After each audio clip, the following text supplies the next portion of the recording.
আমরা বাইক নিয়ে পথে ঘাটে বেরোলে অন্যান্য চিন্তার সঙ্গে আরেকটা চিন্তা নিশ্চয়ই থাকে, পুলিশের চিন্তা।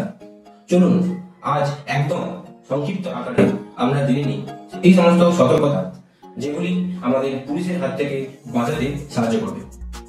নম্বর 1, গাড়ি নিয়ে বেরোনোর আগে অবশ্যই হেলমেট পরুন, তাতে আপনার এবং আপনার পরিবার দুজনেই সুরক্ষিত থাকবে।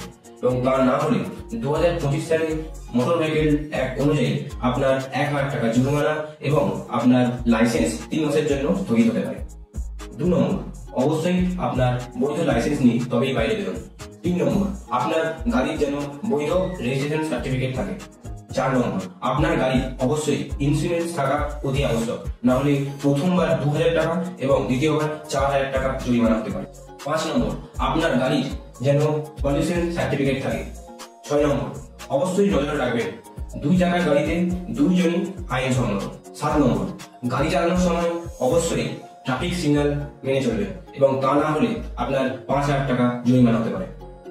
8 নম্বর, কোন রকম মদ্যপান করে কিংবা কোন রকম মাদক দ্রব্য সেবন করে গাড়ি চালাবেন না, এতে আপনার 10,000 টাকা জরিমানা এবং তার সাথে 6 মাসের জেল হতে পারে।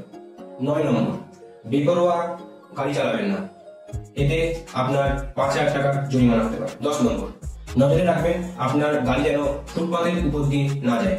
11 নম্বর, সাইড মিরর ছাড়া গাড়ি চালাবেন না। 12 নম্বর, অতিরিক্ত শব্দযুক্ত হর্ন কিংবা কোনো ইলিগাল জিনিস আপনার গাড়িতে ব্যবহার করবেন না। 13 নম্বর, অবৈধ নাম্বার প্লেট বসাবেন না। শেষ পয়েন্ট 14 নম্বর, গাড়ি চালানোর সময় দয়া করে মোবাইল ব্যবহার করবেন না, এতে প্রথমবার আপনার 5,000 টাকা এবং দ্বিতীয়বার 10,000 টাকা জরিমানা হতে পারে।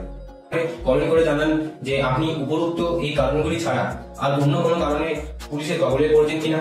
আমাদের সুস্থতা এবং সুরক্ষার জন্যই এত কিছু নিয়ম তৈরি। দয়া করে পুলিশকে যথাযোগ্য স্থানে সম্মান করুন এবং দয়া করে এই নিয়মগুলি লঙ্ঘন করবেন না। সুস্থ থাকুন, সুস্থ রাখুন। নমস্কার।